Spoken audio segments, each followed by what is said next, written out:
मुझे इस चेयर को सरका के खिड़की के पास ले जाना है और इसमें बैठ के मैच देखना है। तो मैं इसे धकेलता हूँ, फिर ये रुक जाता है, मैं फिर से इसे धकेलता हूँ और फिर ये रुक जाता है। लगता है इस चेयर को रुक जाने की आदत है। चलिए समझते हैं। अगर आप कैरम खेलते हैं तो आपको पता ही होगा कि कैरम के ऊपर पाउडर छिड़कने से स्ट्राइकर बहुत अच्छे से फिसलता है, क्योंकि पाउडर घर्षण को कम कर देता है और घर्षण एक प्रतिरोधक बल है। इसका मतलब है प्रतिरोधक बल को कम करके हम थोड़े से ही बल के सहारे स्ट्राइकर को ज्यादा गति दे सकते हैं।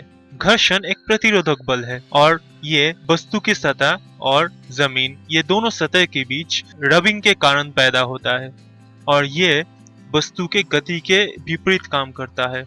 इसलिए वस्तु कुछ देर बाद रुक जाता है और कोई भी सतह पूरी तरह से चिकनी नहीं होती। यहाँ तक कि बर्फ की सतह भी सूक्ष्म रूप से खुरदरी होती है।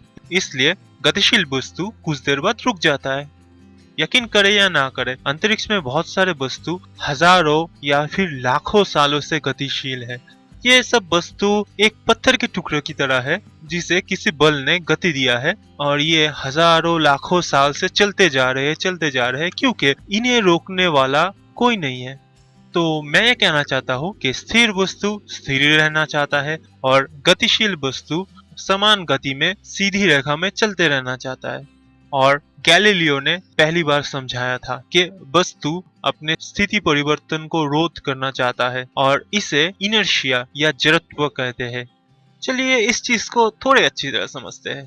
अगर बस चलते चलते अचानक रुक जाता है तो आप सामने की ओर झुक जाते हैं क्योंकि बस तो रुक गया, लेकिन आपका शरीर तो गतिशील था, तो वो गतिशील ही रहना चाहता है। तो आपका शरीर सामने की ओर झुक जाता है क्योंकि वो आगे की ओर बढ़ते रहना चाहता है। मतलब आपका शरीर गति में परिवर्तन का विरोध करता है।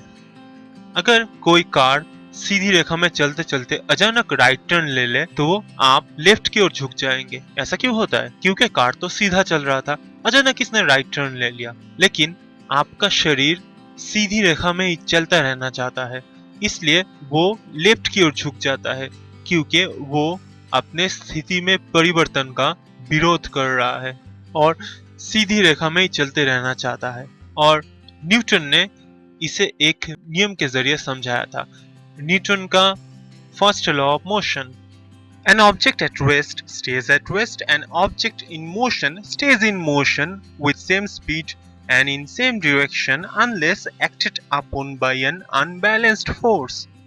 इसका मतलब है स्थिर वस्तु स्थिर रहना चाहता है और गतिशील वस्तु समान गति में सीधी रेखा में चलता रहना चाहता है जब तक कोई बाह्य बल उसके स्थिति का परिवर्तन ना करे।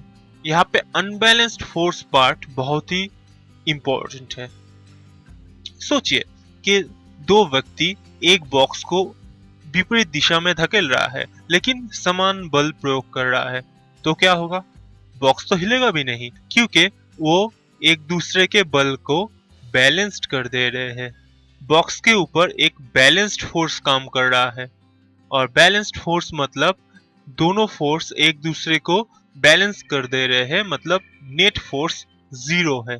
अगर दोनों फोर्स में से एक फोर्स ज्यादा होता है तो वो फोर्स कार्यकर होता है और वस्तु को गति देता है। जैसे अगर पहला फोर्स ज्यादा होता है तो पहला फोर्स जीतता है और वो वस्तु को गति देता है। अगर दूसरा फोर्स ज्यादा होता है तो वो जीतता है और वो वस्तु को गति देता है। इसका मतलब है अगर आप किसी वस्तु को गतिशील करना चाहते हैं तो आपके द्वारा लगाए गए बल को जड़त्व और घर्षण बल के खिलाफ जीत हासिल करना होगा। अब जड़त्व वस्तु के मास के ऊपर डिपेंड करता है।